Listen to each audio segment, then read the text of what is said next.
All right, we're a couple minutes late, but just got off a great client call. Want to make sure I'm giving you guys value. I'm Ron Toy with the Ron Toy team at Cross Country Mortgage, giving you a market update. What's going on? What to expect as we approach tomorrow's Fed fund rate decision. So this is going to be huge. Some people were calling for 20 or projecting a 25 basis point cut. Some were projecting a 50.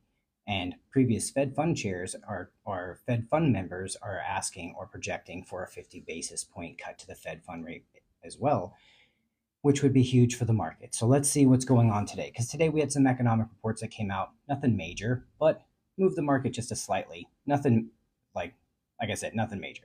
Let's pull up the charts and pull up the information so you have that.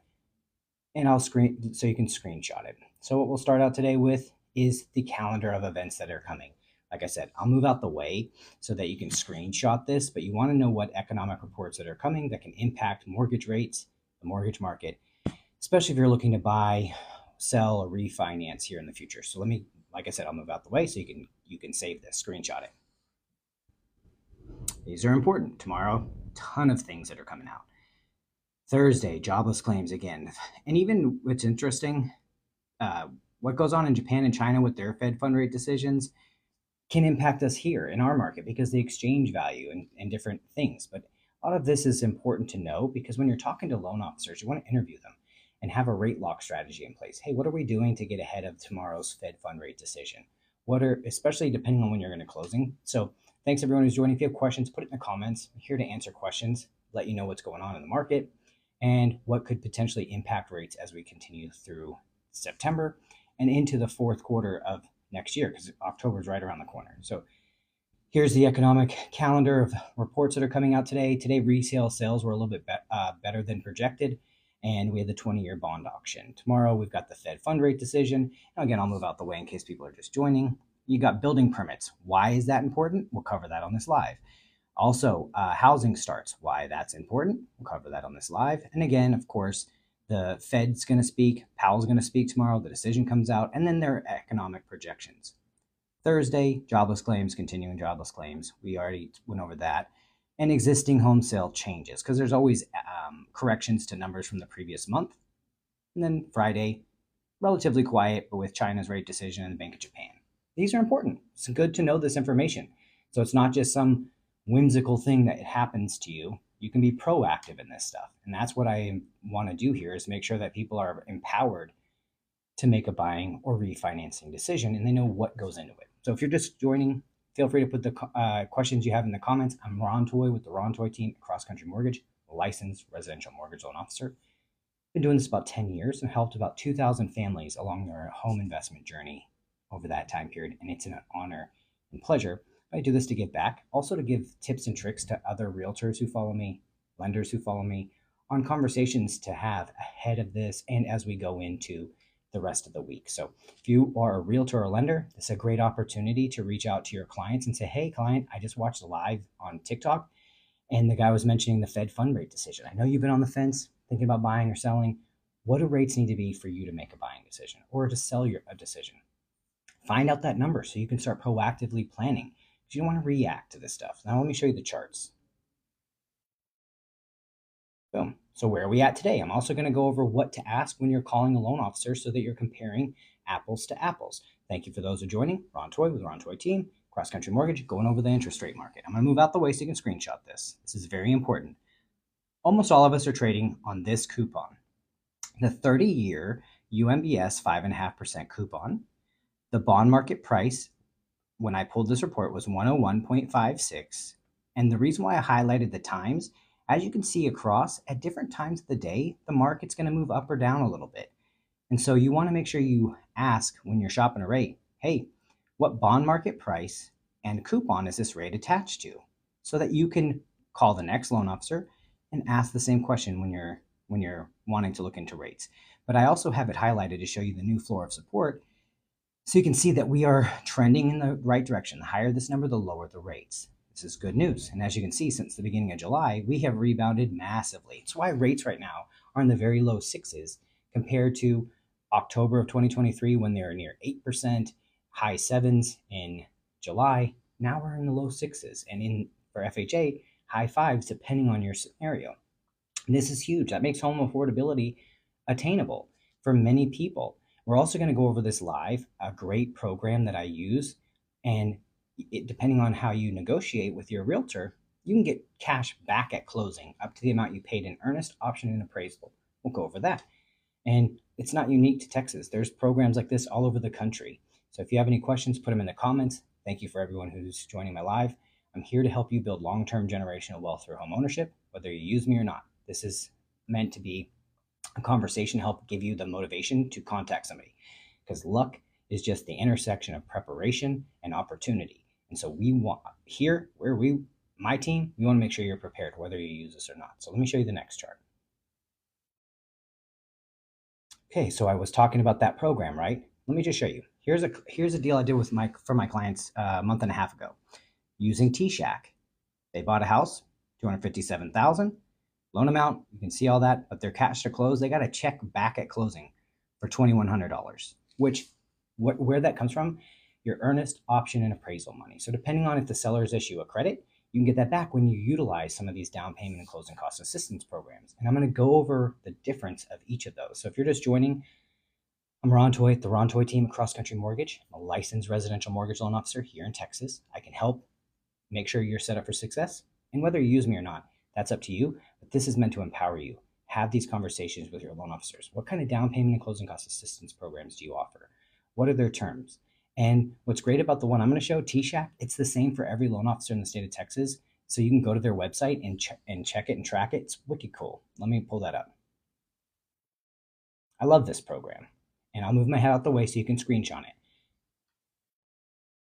And I'm going to go over the differences between grant and the 3-year deferred forgivable second lien and break that down, because each of them have different options. And you do not have to be a first-time homebuyer for many of these programs.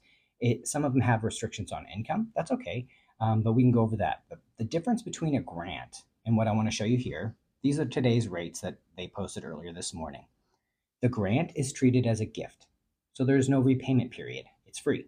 It's a gift.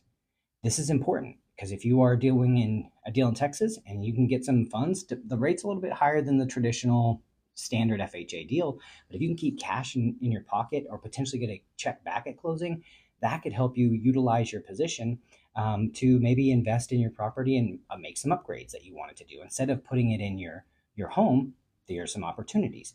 The 3-year forgivable second lien is great. There's a little bit better rates there. But what that means is that for the first 3 years, there's no interest, there's nothing on the second lien, and it's based on the total loan amount. And so say you get 5% and it's $300,000 loan amount, you're going to get $15,000 as a second lien. That's forgivable after 3 years. So if you don't sell or refinance in that 3-year period, it's forgiven, it's gone. Now, if you refinance or sell in that time period, they'll take that money out of your closing on the next property. So like if you refinance or something like that, it can roll into your next loan, but ideally you don't want that.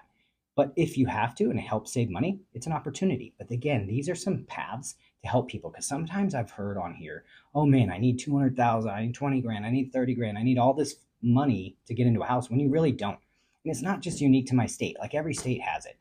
Most loan officers can work with these programs, and there's tons of different programs. T-Shack is just one that's really simple to use here in Texas, and their guidelines are flexible. But let me move out the way again so you can screenshot this. Take it. I'm not the only loan officer who can do this. Pretty much every loan officer in Texas can. So I don't want you to feel like I'm trying to hoard this information. I want to empower you to make a decision.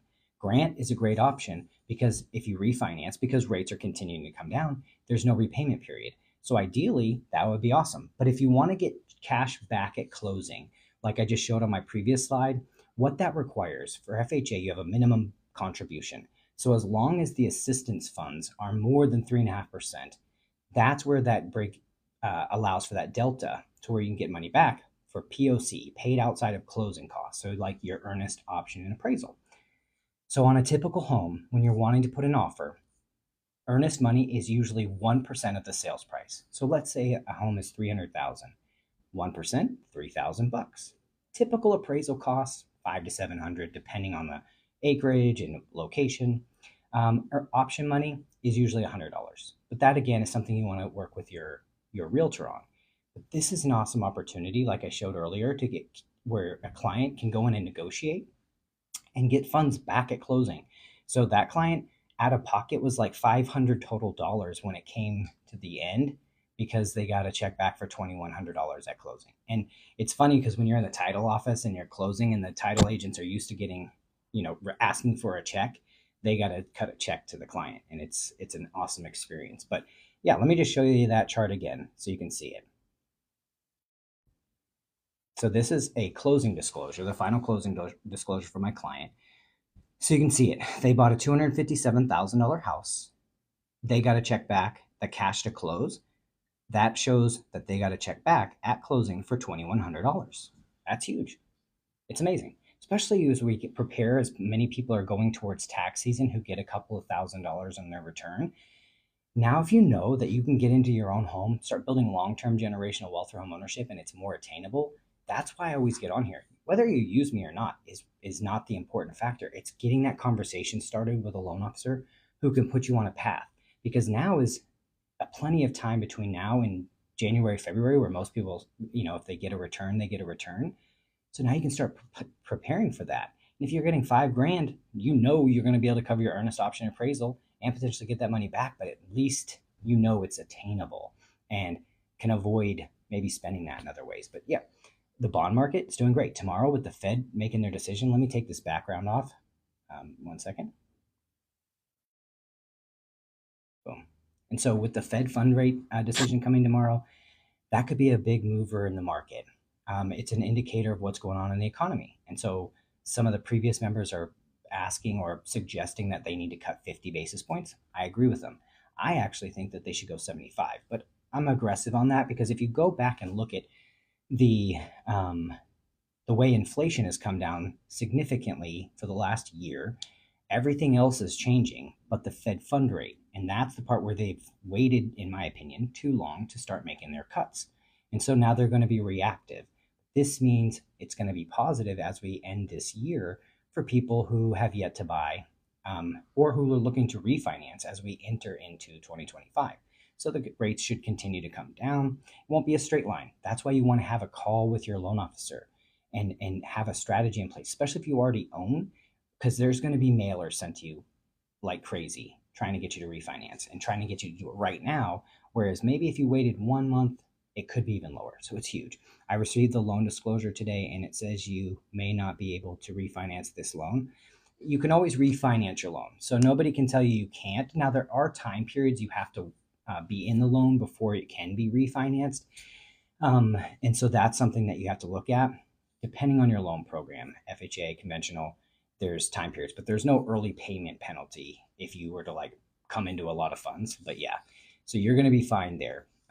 But sometimes you have to be in the loan 120 days or 180 days, some amount of days before refinancing, because different states have requirements of how long you have to be on title before you can refinance as well. So there's some extra questions you're going to need to have worked out with your loan officer and have a plan and a schedule in place to make sure you time that out. So have that conversation with them. Say, hey, look, I know rates are here, but what if they recover? When's the earliest I can refinance based on this program and the payment? Because you got to keep in mind when you close on a loan, your first payment isn't usually for a month and a half. So if you close in September, you're not going to make a payment in September or October. Your first payment is November 1st. And so sometimes it's based off the first payment date, not just consummation date. So there's some questions you need to ask your loan officer. But this is why I love doing these lives, to answer some questions and to be able to give you the ammo to go back to them and double check. But yeah, if you're just joining, my name is Ron Toy with the Ron Toy team, Cross Country Mortgage. I'm a licensed residential mortgage loan officer. Been doing this about 10 years and have helped about 2,000 families along their home investment journey. It's super awesome to do it. And I'm here to empower you to either make a buying or refinancing decision, whether you use me or not. This is here for education. So if you got questions, put it in the comments. I'm here to answer scenarios, your concerns, whatever, and go from there. Alex Beta, whatever that means.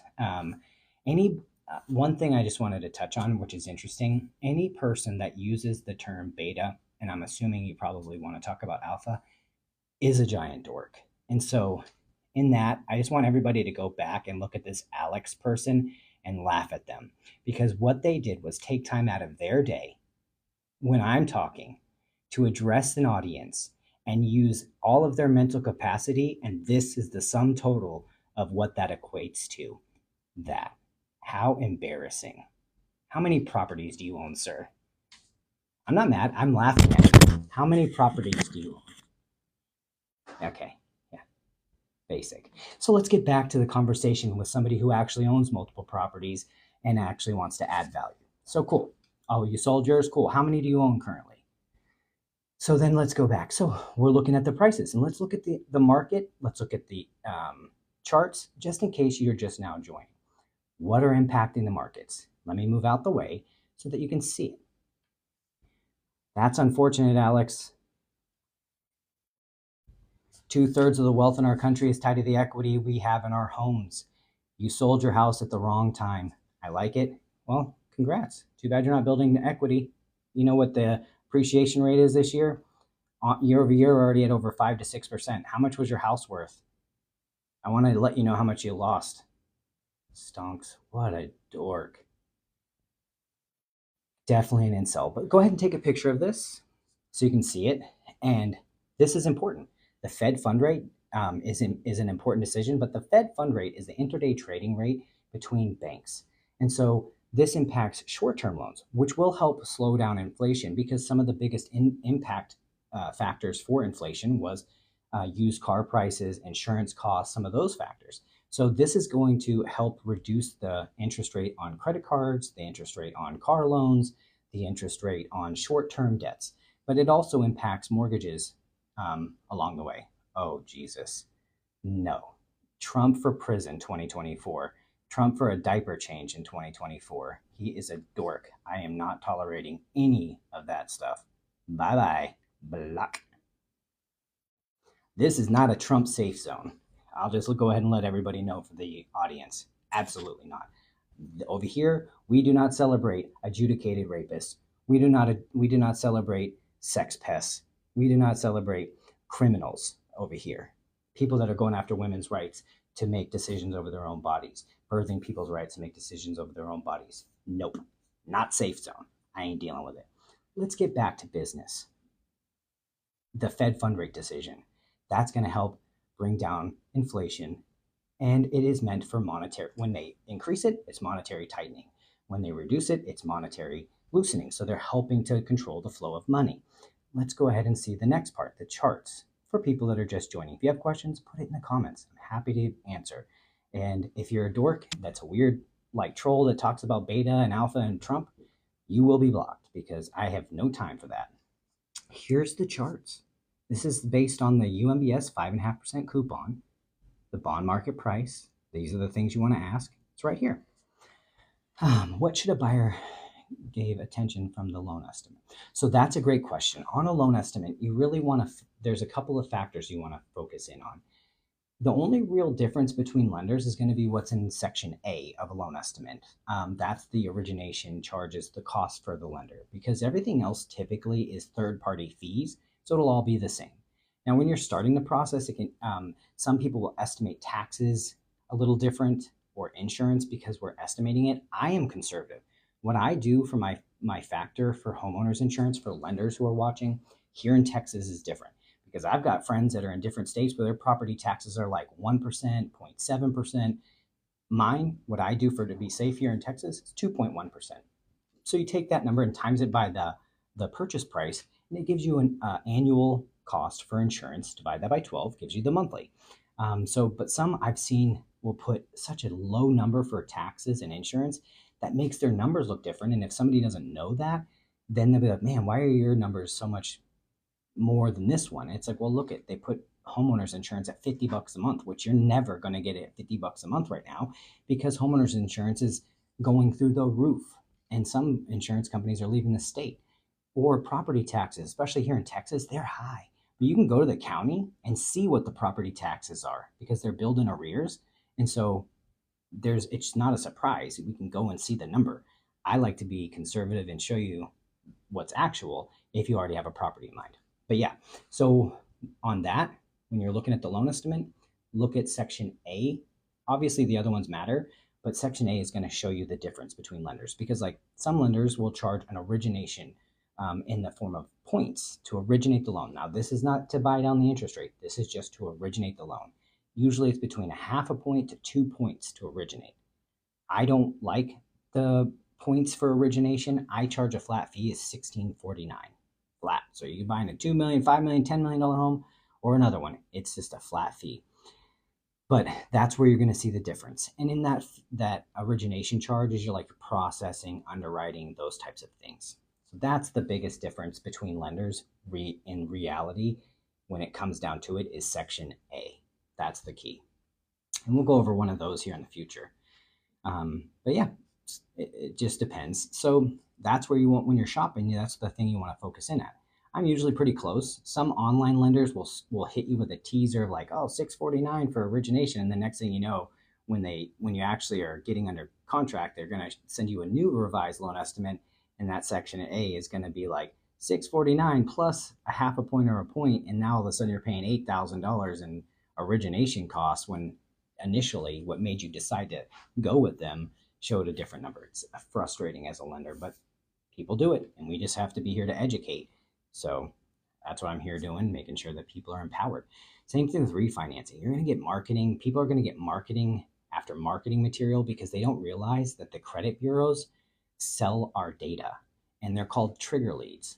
Also, the county, because when you own a home, the deed recording is public information. So there are companies that pay to aggregate data and then mass market to you. I feel like that tactic is gross and an invasion of privacy, and I don't personally do that. Our company doesn't sell data or buy it from the credit bureaus because we don't like that here, and it's weird. Like, can you imagine? Like, I had a client who did their application, it triggered lead because they get sold by them, and I've showed the form on how to opt out of that. Optoutprescreen.com will help you avoid some of those things. But they texted them and were like, hey, I just got your loan app, want to give you some estimates. And they didn't get their loan app, they got a trigger lead. And then thankfully, the person they were texting was my sister. And she's like, I know what you're doing. I know who I applied with. You are trying to deceive me. And they're like, oh, well, blah, blah, blah. And my sister went off on them and filed a complaint because it's deceptive. It's deceptive trade practices. If you buy a trigger lead, they should be honest. Hey, I buy trigger leads and I'm here to help make sure you save you money. Sure. Do you want to do that and be honest? It's creepy, but it still happens. But I like to empower people. And if you missed the beginning part, I usually upload these videos to my YouTube channel, which you can find the link in my profile on my link tree, so that you can go back and see the beginning parts and other videos that I post. I'm not great with tech or social. I'm learning. But after all of what I've witnessed and seen throughout the time on this app and in general, I saw too much misinformation being spread. People talking about home prices are going to drop 15% in the next 12 months, which is a lie, impossible. We have a massive housing shortage. And the only time in our country's history, which I've shown before, that home prices have dropped were between 2007 and 11 and one time in 1990. That's it. And the reason why they dropped in 2007 through 11 was we over committed and overbuilt based on demand. And that will never happen again. Plus, we had horrible lending guidelines where you fog a mirror, you get a loan. But let me show you the next thing that wanted to talk about on this live before I go, because there are realtors and business professionals follow me here in North Texas, and I do a monthly lunch and learn at Capital Title at their Willow Bend location. And the one that's coming up, I'm bringing in a guest speaker who I'm actually involved in with their private equity group and their networking group for people who are private investors. And I want to show that because Vera is amazing, and I really love her heart and what she seeks to add for the families and clients that she serves. So if you want to go, RSVP by emailing Lindsay. I'll move out the way, screenshot it. This is for the realtors and business owners that are in the area. Seats are limited, but Vera Wang Casera is amazing. She owns Peak Square Ventures, and she does a lot of multifamily investing, so buying apartment communities and all of that.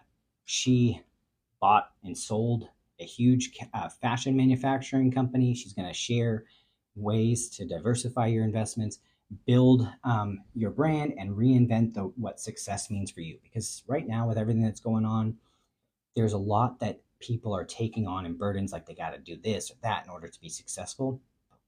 Maybe more time with your family is what equates to success. And that's the part where her and I all have the same mind is we want to help people buy freedom, buy their time back. Because that's the only thing we can't get back. If you break your car, you can get another one, but you can't get any of your time back. So she's going to come in, answer questions, share her history, share how she's reinvented her brand several times, and how she's become a very successful philanthropist, business owner, investor, and the strategies she implemented to make all that happen. It's going to be awesome. So if you're a realtor, if you're a business owner in the area in Plano, want to join it, it's September 26th from 12 to 1. I'll be there. I'll introduce Vera, and I'm providing snacks and little notes and everything. But this is something I do on a monthly basis. I'll move my head out the way so you can screenshot it.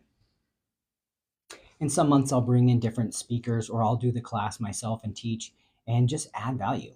As we're getting into the closing out the third quarter and about to enter the fourth quarter, it's important to be ready.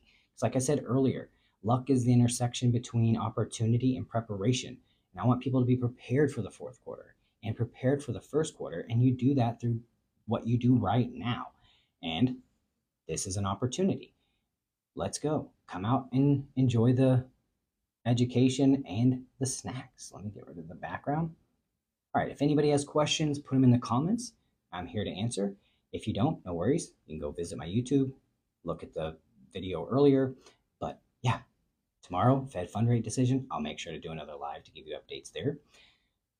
Keep you updated throughout the week. And I'm going to try to do these lives every day during the week going forward for the rest of the year, because I want to make sure people are taken care of and understand what's going on the market. So they're not getting, taken advantage of by mailers because it sounds too good or some kind of crazy opportunity. Refinancing can help, but you want to make sure you're not churning your loan or refinancing too many times, because there's so many ways to manipulate that. And I don't want to see anybody taken advantage of, whether you use me or not. I can look at numbers for you. You can email me. There's a contact stuff on my profile, but I'm not kidding when I say this. I don't want you to ever feel like I'm doing this so that you feel obligated to work with me. This is empower you to make a decision on whoever you work with, whether it is me or not. Also, I always encourage you to go follow additional loan officers, because you don't know whose personality is going to align with yours, because this should be a relationship. It's not just a transaction. This is one of the largest financial decisions you make. You might do it 2 to 3 times. That's the average. And on average, for every closing, there's 8 companies and 32 people involved. And it's important to understand that stress. It's in the top 5 most stressful things a person does. I want to validate that and go from there. Got to get better fits. Well, this is a custom tailored suit for me. I don't know if you're working custom tailored clothes, but that's how we do it over here. But I'll take your suggestion and put it exactly where I think it deserves. But yeah, let's go back to it. So financial decisions. Work with people who care. Custom doesn't mean drip. Let's see. Slangs. Okay. Well, to you, it doesn't mean drip. You're entitled to your opinion. I encourage you to take that and do whatever you feel is real. I encourage you to be 100% authentically you. If that means whatever clothes you wear, do it. I love it. Go get it. Go out there and do what you got to do. Take my advice. Hopefully you're building long-term generational wealth through home ownership, because the average appreciation rate, and depending on where you are, but historically over the last few years, is about 5 to 8%. So if you're talking, but if you look at 2020, 2021, I've shared this before, home prices went up 19, 10%. Now it doesn't always do that. Let's call it 5%. $300,000 house, that's $15,000 a year. That's amazing. $500,000 stuck in 25, you're going to be making $50,000 a year just through appreciation and principal balance reduction. I want you to be making that money so that you're not wasting time worrying about how other people dress online. But yeah, again, going back to this final point that I want to make. And interesting enough, it ties into this person. Don't buy anything with the effort or the intention to impress someone else. Buy what you can comfortably afford. If you're making good money and it's not your forever house, because statistically you're going to be in your first home 3 to 6 years. Don't try to impress other people. Buy what you can comfortably afford. If you're living in a 1 or 2 bedroom apartment, look to buy a 1 or 2 bedroom apartment. Instead of trying to stretch your budget, you never bought a house. Now I'm here to help you do whatever you want, but I'm trying to help people release that concern, like, oh, I'm going to wait to buy until I can buy this big house. when they've wasted all this opportunity to build wealth through appreciation and forced savings through principal balance reduction. I've seen it time and time again where people miss out on opportunities and the opportunity cost amounts, and they're wondering by the time they're 30, 40 years old, how am I going to retire? How am I going to do anything?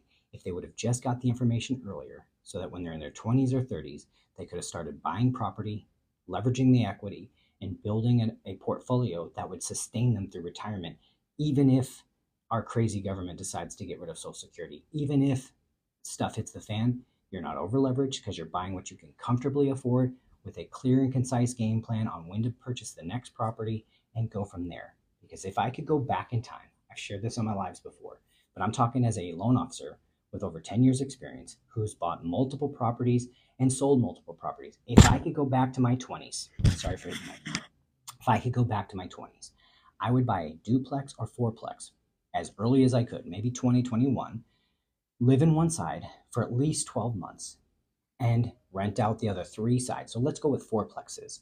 Rent out the other three sides. Then, after 12 months, go buy another primary residence that's a fourplex, live in one as my primary, rent out the other three. But now on the other property, I've rented out all four doors. Live in that one again for 12 months, do that process again and again and again. Because now I've got four doors times each time I do that. And eventually, by the time I'm 30 or 40, I've got 10 or 15 properties under management. This is huge. This would have changed my life. So if you go buy 10 fourplexes, by the time you're 40, you've got 40 doors under management. And at that point, you've leveraged the equity, you've paid things off, and now you're sitting on a way to have passive income without ever having to put 20% down.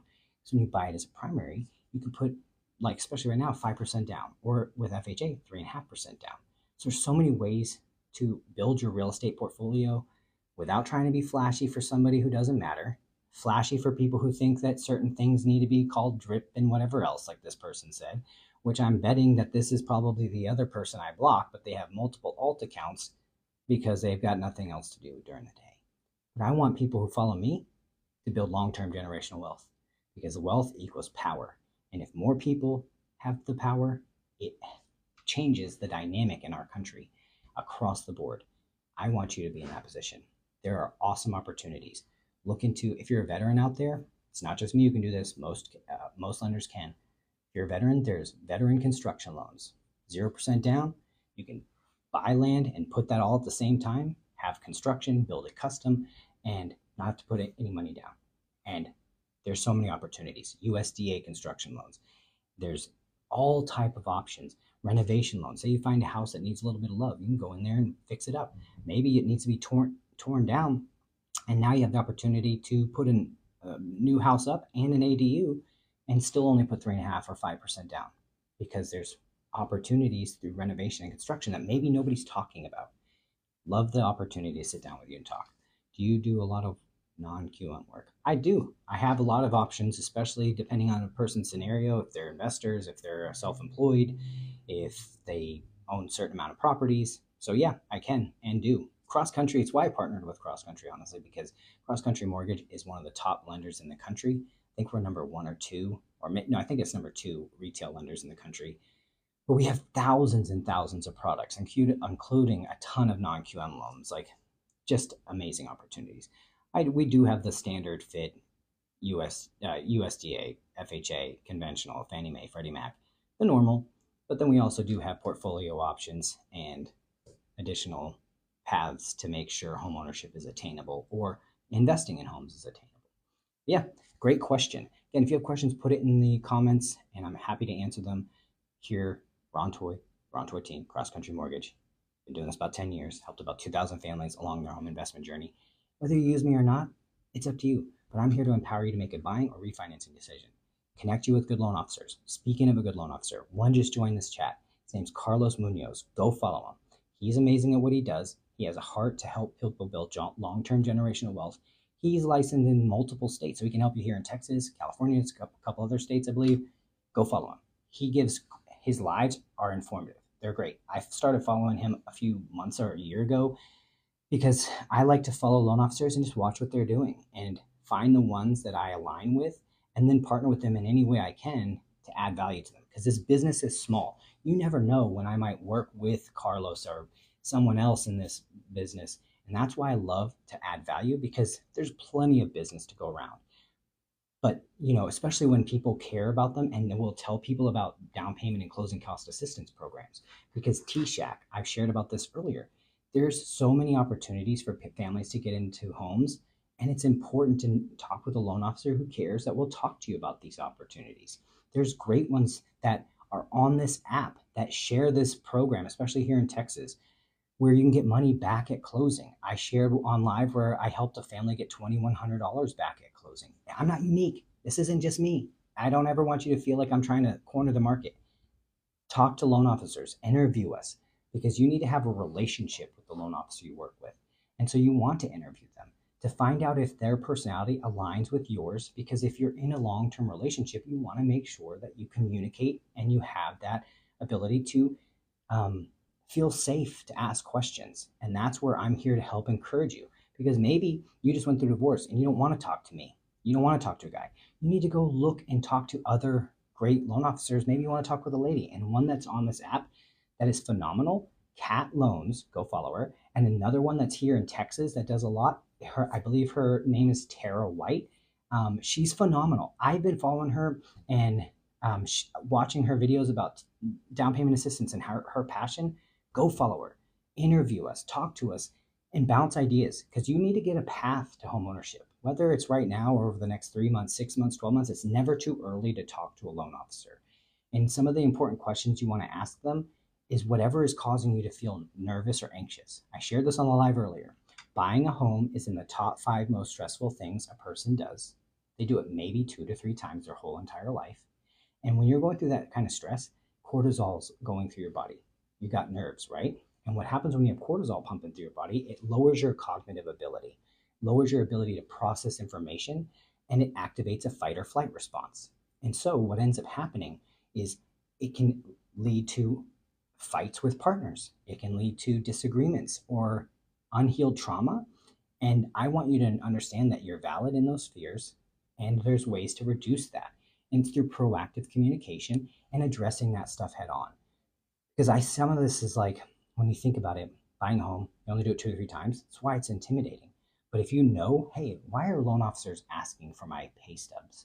What we're looking there on your pay stubs is, first, is the information complete? Because if we can validate your income off of pay stubs, it helps reduce the documentation for you.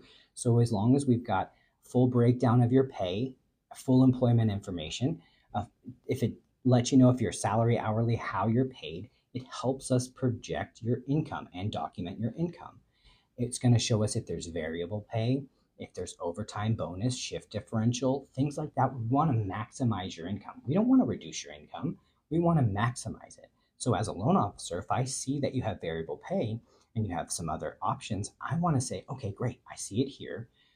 Send me your year-end pay stubs for 2023 and 2022, especially if you've been at the same job. Because if I can show that you've had this for 2 consecutive years, some places it's 1 year, but we'll go into the detail. I can document this up front so that when I submit a file to underwriting we do a lot of fast track approvals up front. So it's not just a pre-qualification, it's a full underwriting approval.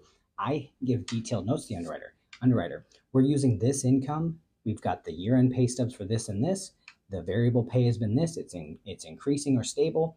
And we're using this to calculate income based on the DU findings or AUS findings. Screenshot that and put it into the notes. Because if you give a clear path to the underwriter, that helps them feel confident in the decision with their approval, helping the file move faster. So as a consumer, that's why we're asking for pay stubs. It's not because we don't believe you. We're looking for opportunities to help reduce your stress. But if nobody tells you that, it can be intimidating. So that's why I'm on this live. It's not just for me. Take this information and use it with whatever loan officer you're talking with and ask them. Also, bank statements. We're looking for deposits that are considered large deposits. Depending on your program, it can be a percentage of the loan amount. It can be a percentage of your pay, but that's what they're looking for. Large deposits, undisclosed debts, and that's not intimidating. You're not trying to lie to people, but if they don't tell you that's what they're looking for, it can be intimidating. Why do you need 60 days of my bank statements? We're looking for unseasoned funds, large deposits, undisclosed debts, and to see Because what we have to do with those is source your funds to close. Source your funds to close. So when we're looking at it, where are your earnest and option money coming from? Cool, great. We're sourcing it. Do you have the funds to close, or do we need to show a game plan with your realtor on getting seller credits, down payment and closing cost assistance? So don't feel bad. If your funds are a little low, we can give you a path. Now, many loan officers won't talk about this, especially if it's an FHA deal. Say some people, especially older people, they didn't want to save their money in a bank. They save cash. And some people are like, oh, you can't do a deal with cash on hand. If you go back and look at guidelines, there is a way to properly source cash on hand. It is a little bit work. There is a little bit of work that goes into it, but it's possible. Also, what's really cool is the guidelines are online. You can go to FHA's website and get their guidelines and see how to properly source funds on hand, cash on hand. Also, like, I show paths for people if they're short on funds to close on how to properly source and document, like if you flip furniture online. It's something that I was showing people a path to doing that earlier this year, because on TikTok, there's tons of furniture flippers, right? Which I love because I'm a woodworker and I think it's fun. So I'm like, okay, let me show people how to properly document that, because you need to get a bill of sale, show the listing, and all of the processes that go into it. Because if you don't know what it takes to get into a house, you won't ever start that process. So whether you use me or not, this is meant to be an educational option to give you that motivation to contact somebody and find out. Because if maybe you only need $2 to $3 grand to get into a house, well, if you need $3 grand and maybe you're an artist and you sell paintings or pictures, and maybe you only make $100. Well, okay, do that 30 times. Do that X amount of times, but at least you have a tangible number. Because if you have a goal, but you don't put action steps, if you don't put a plan and make it measurable, you've got a wish. And that stuff is very rare to ever come true. But if you have a goal with measurable action steps and check-in points, it's going to make it easier to achieve it. Like I said, if you need $3,000 and you can make $100 a painting, you know exactly how many paintings you need to make that goal achievable. And I bet you when you start measuring and tracking it, you'll get to that $3 grand a little bit faster. Because if you know I can get into a home and this money is all I need, I bet you'll be painting your butt off. But it's same with furniture. It's free. I do this thing called Antique Curb Show on my channel sometimes. I slow down a little bit because of death in the family and some other stuff, but I'll get back to it towards the end of the year. But Antique Curb Show, what I mean by that is trash on the side of the road. My buddy, he's a furniture guy who likes to go to antiquing, and that's one of my favorite things. But anytime we'd see like furniture on the side of the road, he's like, oh, bro, it's an antique curb show. We got to stop. So we'd stop and get the stuff and put it in the thing. But think about that. Trash days. Some people have too much ego. That's not me. Ego's the enemy. Fantastic book. But if you have a goal, I'm going to help you get over it, through it, under it, whatever it takes. Trash. It's free. Go pick up a dresser, pick up a nightstand, take it home. You don't have to spend a bunch of money. Like, go follow a bunch of woodworkers if that's something you're into. Put that thing on Facebook Marketplace and document it and sell it. Whatever that number you got, repeat the process, repeat the process, repeat the process. Next thing you know, you're in a home. Because this is what's really important and exciting about this. Let's say you are renting an apartment at $2,000 a month right now. That's 24 grand a year in rent. There's no tax benefits, there's nothing. So let's say you could buy a house with a similar payment that's $300,000 for a $2,000 a month payment, and utilizing down payment and closing cost assistance programs. Say, worst case scenario, you needed 10 grand. Okay, 10 grand. You buy that house. Now, let's look at the appreciation numbers from 2020. It was 10% that year. That property goes up 10%. That home is now worth $330,000. So your cash on cash investment return. You took 10 grand to go buy a house that was 300,000, and in that year, we're not even going to factor principal balance reduction through payments. We're just doing appreciation. That 10%, 30 grand off your $10,000 investment, you made 30 grand. You just made like 300% return. That's amazing. But if you bought stock with that 10 grand and it went up 10%, which is index funds average over the last 30 years, you made $1,000 that year. Now, we want 10% return on our stocks and investments at least. But this is why it's so important to get in a home, because I just showed you a closing disclosure where I helped a client get back a check for $2,100 at closing for a $257,000 house. So if you got 3 grand and you bought a $300,000 house and it goes up 30 grand that year, now all of a sudden your return on investment is insane. You can't get this outside of homes. I helped a client close in 2019. They bought a $350 or $367,000 house in Frisco. They had to move to California, and they sold it for nearly $700,000 last year. They made over 300 grand in just a short period of time because of how fast properties appreciate. Now that isn't always the way it happens. But the fact is, if you're in the market and you're in a home, you have the better chance of having those jumps in equity. But right now we have a massive housing shortage, and there isn't really a concise plan to fix it. And especially when you look at how private equity has been buying up massive amounts of inventory, and they have a goal to buy 30 to 40% of all the residential property by the year 2030. Why that's going to hurt the market is typical home buying process. First-time home buyers are in their home on average 3 to 6 years.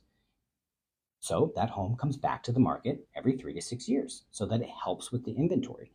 But with private equity, these firms are not buying to sell. They're holding the properties because it helps them control markets, because many of them, like BlackRock, they own the multifamily companies. Like I think Lincoln Property sold, but these big major companies. And so if they want to be able to play with the levers to make their rents go up or their mortgage values go up, because then market rents can go up.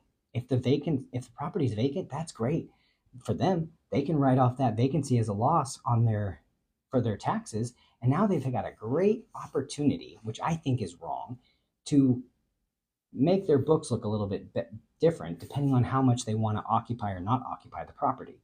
And so it's a market manipulative tool, in my opinion, that I don't think should be allowed. But nevertheless, it is what it is. We have to define reality the way it is, not the way we want it to be, but we can work to make the future the way we want it to be. But right now, there's a lack of inventory. That's why prices continue to go up. And every 1 point drop in rate brings another 2 to 3 million buyers back to the market and increases prices another 2 to 4% on average. So while this opportunity is great, rent prices are going up, but interest rates dropping, right now sellers are still in this weird nebulous. They're not sure where home values are, what prices are going to be. So they're still offering credits.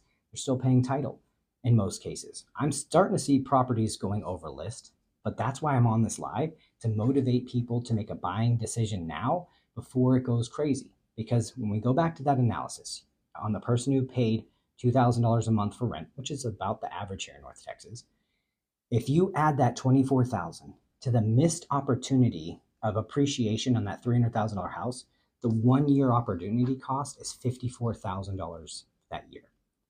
Not very many people can afford to lose $54,000 a year. Now think that number goes up depending on how much you're renting and how much you're purchasing on a property. And so some people are like, oh, I don't know what I want to buy. I'm going to rent for a year or two to find out about the area. Well, if you're going to rent in a 1 or 2 bedroom apartment, I showed an analysis earlier, you can go buy a nice condo here in North Texas, which is under your budget, which makes it easier to debt service if you decide to rent it.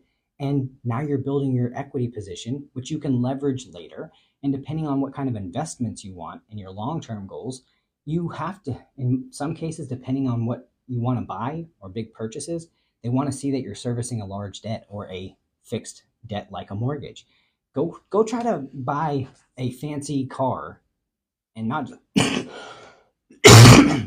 like a fancy car, not like a regular.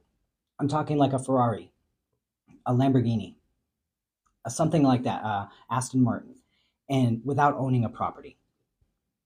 Good luck.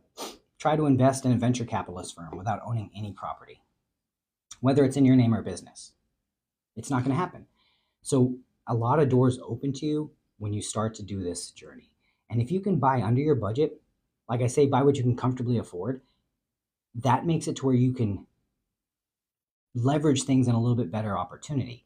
And so like if you're a person, say you're making 150 grand a year, you're not sure where you want to live, you're in a $5,000 a month lease, which is insanity, and you're like, I just don't know where I want to buy. Buy a $200,000 condo, which they're here in North Texas, and especially in Dallas. I can't even believe it. I'm from Boston, right? Or outside of Boston, Tingsboro. But a condo in downtown Boston is going to be your leg, your arm, your firstborn, secondborn, and their first and secondborn. So expensive. But down here, there's a condo that's like right on Main Street that I freaking love. And back, like 2 bedroom, you could get for like 300 grand. And the HOA is decent. I'm like, how the hell is this even a possibility? But that debt servicing is easy. And then you can rent that out and it's close to the airport. So there's so many cool opportunities. you got questions, put in the comments. But this live is meant to help empower. If you're a realtor, if you're a lender, this is a great impetus to call your clients ahead of tomorrow's Fed fund rate decision, but also to get them understanding that there's a path for refinance. So this is what I'm doing. Bringing client, hey, client's Ron. Hey, remember I promised you that I'm going to help you manage your equity position and make sure that you're aware of what's going on in the market? Yes. Well, here's me honoring that commitment. Tomorrow's the Fed fund rate decisions coming out. Maybe it's time to refinance you now, but let's go ahead and do a review of your file and see what the rate needs to be for us to make the best decision. And so maybe it's they want the rates to be 5.5. Well, that's not there now, but you can put a marker on their account and save it so that when rates do come to that point, you can take advantage of that opportunity. And so I have a forward lock agreement. So I send that to clients and say, hey, if we see the numbers and you say you're good here at 5.5, then you sign the forward lock agreement so that when the market gets to this point, we'll go ahead and lock you and I'll get you disclosed right away. Sound fair enough? Great. So this is important because you're setting people up because like I said earlier, luck is the intersection between preparation and opportunity. If people don't understand the opportunity, you got to understand if you're a realtor or lender, people are marketing your clients right now with flyers and bullshit. It's annoying. So we have to get ahead of it. If you're not using a CRM, invest in a CRM. It will help you. I use Jungo. It's on the Salesforce platform. I like it because I can customize it and I can do different tracking metrics and different reportings and different tracking. So I know the average credit score and different things. So if you're a professional, invest in them in one of these programs because for me, I can send a mass video through CoVideo, that's not a large file, to everyone in a certain bucket that I have, and it saves me time. And that helps me be more efficient so I can be at my highest and best for my consultations. So if I'm bogged down and making a ton of phone calls, who's setting up my files for this? And I have a team, but I want to give the highest and best. So realtors, same thing. May call, hey, I was watching a guy on live and he was talking about should I get my MLO license? Absolutely. Depending on what your motivation is, I would say yes, because there's plenty of business to go around, and everyone has their own unique voice that can impact their community. Yes, there's a good school online that I went to help study for the test, and you can it's CAPE school, like CAPE school. It's out of Florida. You go in and put the state you're licensed in, or you want to be licensed in, and it'll give you the correct program. But yes, anybody should go down and get licensed. It's a lot. It's a lot of pressure. It's a lot of responsibility. They're going to do a background check, credit check, and all this other stuff. But do it. Go get your license, especially as we're coming into a season where there's going to be a refinance boom. If I was a brand new loan officer right now who had no experience and no relationships with realtors, here's the truth. I'd go work in a refi shop because it's about to get so ridiculous out there.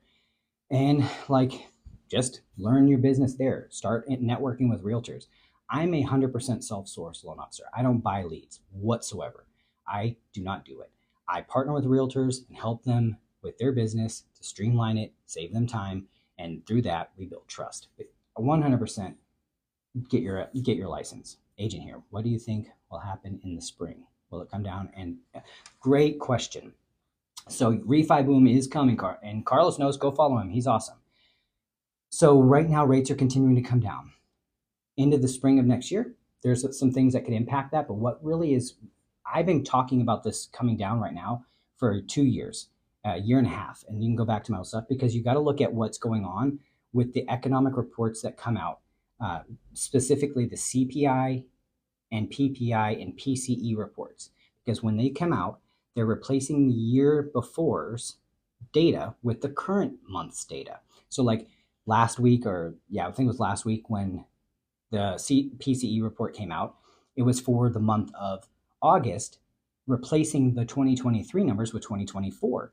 And that's huge because when you look at what inflation was back in 2023, this time period was the last part where inflation was like 7 and 6%, replacing it with the current information that's like 2 point something percent. So now the average inflation for the year has come down drastically, and it's going to continue as we go into the fourth quarter. So then when you look at for what's coming in the spring of next year, you'd want to look at what the reports were for this year with the CPI, PCE, and PPI reports and see, are we going to see a massive difference between those reports as we continue to go down towards the Fed's target inflation amount of 2%. Mano, if you DM me, I will send you the BLS. You can also go on bls.gov and get this information yourself and look at the PPI, CPI, and PCE reports and look at what they were reporting for the previous year and see, hey, was it 4, 5%? Was it 6? And know that as we continue to go down, it's going to bring overall inflation down. So yes, in my opinion, rates will continue to come down. Will they ever be 2 and 3%? Probably not. And that has to do with the 10-year treasury, the 10-year treasury and the 2-year treasury yield. What yield is in that that coupon, that trading block? You got to look at the yield spread. So there's a lot of things that go into it to project rates, but these are some of the things I do for my clients and why I do these lives. What I'll do tomorrow, Mano, if you want to come back, is I will put some information and cover the spring of 2025 projections showing what 2024 was and go from there. Now, I'm not a soothsayer, I'm not a wizard, but I can just know kind of the trends of what's going on now and somewhat predict what's going to happen next year. But right now, we can see it. Interest rates are coming down. And as interest rates come down, it makes home affordability more attainable. And so what that's going to do, especially as a realtor, this is why you want to get ahead of this now, is especially with your past clients, is where do rates need to be for you to feel encouraged to sell? Because people need to leverage their equity positions because right now there's the most amount of equity in homes we've seen in our history ever. The average equity position is almost like 30%. I think there's like 40% of people have a home paid off. So there's a lot of money tied up in homes right now that people could transform their entire life by selling, leveraging that equity, pay off any debts they have, get into their next property, invest so that they're set up for retirement. And so this is what's so important as a realtor and a lender, is helping people achieve their current and long-term financial goals. It's part of my initial consultation with people is, hey, how many doors do you want to own? What age do you want to retire? How much do you currently have saved for retirement? Do you work with a financial advisor? And if they're not, I'm a master connector, so I'm going to connect them with my financial advisor and go from there. But yeah, rates should continue to come down. That's where we can prep people. As I said earlier, luck is the intersection between preparation and opportunity. Seneca talks about it. And so this is where us as professionals, we're adding value and honoring our commitments to our clients. It's huge. And if you set that conversation up, I always do with myself. I have 3 promises and 2 asks in return for every client I work with. 3 promises. I'm going to proactively communicate with you. We're going to close smooth and on time, and we're going to close at the numbers or below that I initially quoted you at. What I ask for in return is, if I've earned it and my team has earned it, a positive review and a referral. That's it. So I'm building the entire system based on that. And so proactive communication is one of the ways I honor that, is after closing, following up with them on their 30, 60, 90-day calls, their 1-year call, when property tax bills come out, which here in North Texas, they're about to start in October, November. So Carlos, if you're new, since you're new to license in Texas, get ready, bro. Because people that closed in Texas, here in October, the property taxes the bills come out. And so refis you got or purchases that you got, if the bill comes out, it changes the way the proration happens. It can be a little bit confusing, just giving you a heads up. I don't know if it's the same in every other state, but also paragraph 13 of the contract here in Texas talks about tax prorations. So because taxes are billed in arrears and tax bills aren't out, they put a tax proration based on what's in the system. But that's an opportunity for us as lenders and realtors to go back and potentially negotiate a little bit more of a seller credit based on those prorations. It's an important thing. Not a lot of people talk about it. Not a lot of people will go after it because it's a couple $100. Sometimes it's a lot. Make sure you review the contract. With builders, they got their contracts on lockdown. You ain't renegotiating anything, which I think is horrible. I don't know why they're so builder protected versus the consumer protected. But on a regular standard contract here in Texas, paragraph 13 talks about proration. I always track the proration that I think it should be based on, so that at that October, November timeframe when tax bills come out, we can go back and get that taken care of. So definitely worth a refresher and proactive communication. As a realtor, if you're on this live, this is a great time. Hey, September, October is right around the corner, especially if they just closed. You're going to get a property tax bill. Don't worry, your account's escrow. It's going to be paid out of it. But that is something you need to send to your loan officer so they can review it, because that could be an indicator if there's going to be an escrow shortage. Make sure to go back and review if there's going to need to be a larger refund and go from there. There's so many opportunities to add value to clients, and part of it is just reminding them and calling them and honoring your commitments that you've made to them. And that's why it takes us from being a commodity to a relationship, and price is only an issue when value is in question. And as the market and the media is trying to condense and compress commission, this is how we separate ourselves from the box lenders, the box realtors, the 1%, Zillow dorks. Is what are we doing to make sure that our clients are set up for success? Are we earning it? And that's one of the ways we do it, is through proactive communication, talking about tax bills. When do the escrow account letters start coming out? All of that. CRMs help track it because you can put the reminder and alerts in your system and set it up on automatic, where once file hits this and this date gets triggered, so that you automatically have tasks set up for you when it's October, November, rates, everything. Love Jungo on Salesforce platform. Yeah. I've been on this live longer than I anticipated. I will be back tomorrow after the Fed speaks. Powell speaks tomorrow. Let me just show that one more time for anybody who's just joining so you can screenshot it. I'm not going to speak a lot on it. I'm just going to put it up so that people have this information for themselves. Let's go ahead and pull it. So what I'm going to show you is the economic calendar of events that are coming for the rest of this week. Let me get my head out the way, screenshot it. I'll go to the next one. Here's the current bond market. Screenshot it. I got the stuff highlighted that you want to ask loan officers. Bond market price, coupon.